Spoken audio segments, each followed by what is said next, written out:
Right here, gentlemen.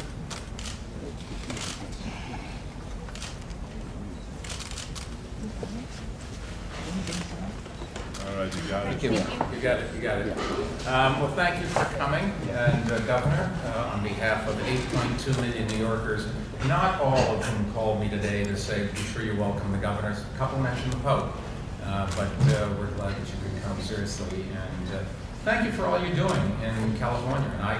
And I said earlier, one of the things I'm supporting is the governor's effort to redistrict California. And the obvious question is, why would I give my money and my time? And because I think it's really important for this country to have real democracy. And unfortunately, if we keep districting areas to make seats safe, you encourage partisanship, you don't discourage it. That's not good for this country. And if we can get California to change, maybe my state will change, who knows? Well, thank you, but I think, like I said earlier, it's great to be here today with you, and we have become great partners, the mayor and I, in various different areas.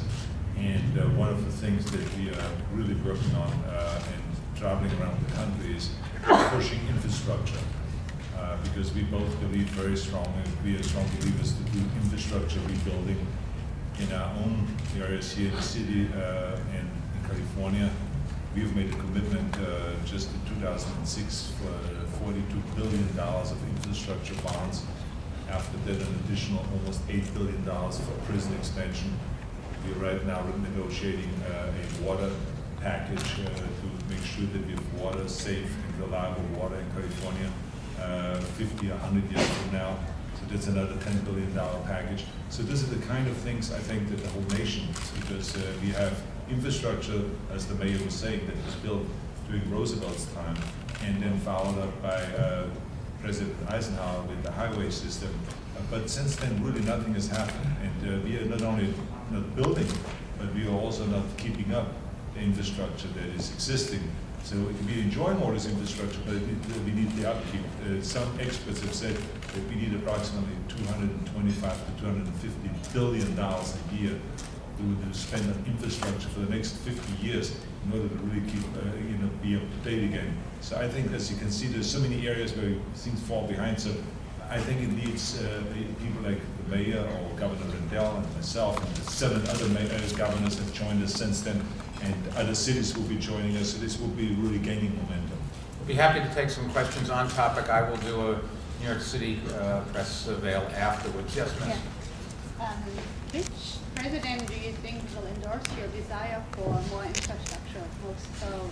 We have 3 candidates as of now, so who do you think would be the best choice to lead America in the direction we're going with that? Well, I haven't made up my mind. I'm going to vote for one of the 3. 2 of the 3 will be in the general election and give me an opportunity. And as you know, I've asked them to say explicitly what they would do and how they would get it through Congress and pay for it. The governor has publicly endorsed somebody, I believe. Yes, but I don't think this is really the time to, try to, talk and push one candidate versus another. I think the important thing is that all 3 of them ought to address exactly in details what their plan is when it comes to rebuilding America. I think it's extremely important, as much as I said earlier, they ought to address in details what the plan is on healthcare reform or our energy policy. How do we make sure that they are really? And I think that all 3 of them have already made very positive comments when it comes to the environment. I think all 3 of them will be really good. And after the inauguration speech, I think we will be moving in a totally different direction and in a positive direction when it comes to greenhouse gases, reducing our greenhouse gases, and taking care of our environment. Yes, sir. On the topic of globalization and free trade, you had mentioned that you have to protect not laborers, but rather consumers. Can you just elaborate on that? And for the mayor, if you can comment on that remark also. I think that I'm a big believer in the world being the marketplace, and I don't like at all protectionism. I think that we have to ultimately always ask what is the best for the consumer in America. And that means that the consumer should be able to shop anywhere in the world. I think people in other parts of the world should be able to shop from anywhere, from the United States or from other countries. And that will drive the price down and make it competitive. That will make everyone perform its best because it becomes a very competitive world. And I think it really has helped and has benefited, everyone in the world. And it has reduced the prices so much so that the cell phones, well, for instance, a very good example that, 20 years ago, I remember when I bought a cell phone, it was $1,600.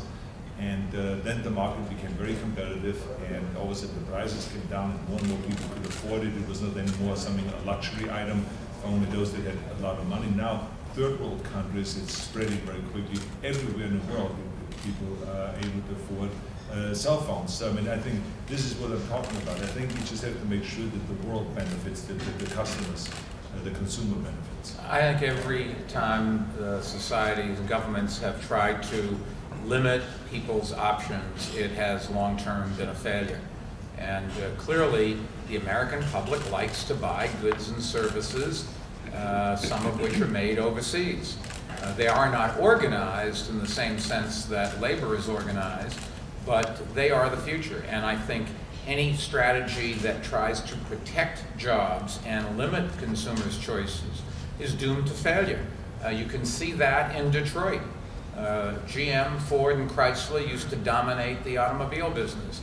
Today, all the cars that we're buying are made in America, or virtually all, but they're made by Korean companies and Japanese companies in other parts of this country.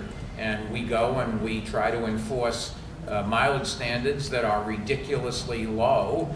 The Japanese and Korean companies and German companies, they understand that the public wants fuel-efficient cars. And they're building to a standard better than what Congress has just asked us to hope to achieve in Detroit. There's no evidence that you can protect an industry. You have to realize the marketplace and customers' needs change. We are in an international world that even if we tried, we could not stop.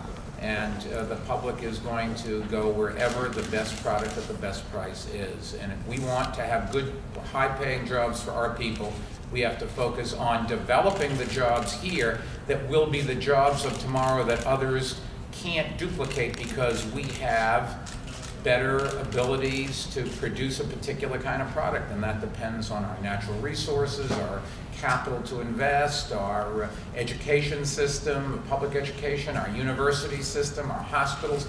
These are the technologies of the future. And that's how you're going to keep this going. Yes, sir.